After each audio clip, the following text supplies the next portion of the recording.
Hei, dragilor, astăzi vom explora o groapă făcută de mine. Hai să începem. Asta e groapa și hai să intrăm. Ok, până acum e dirt, stone. Poate găsim pe aici un diamant, un ceva.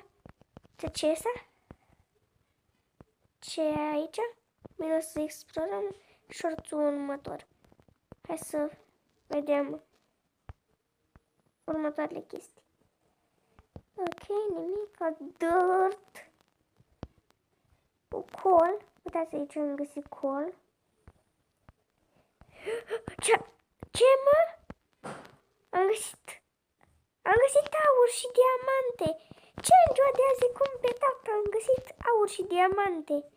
Și redstone. Redstone la ultimul strat. Nu.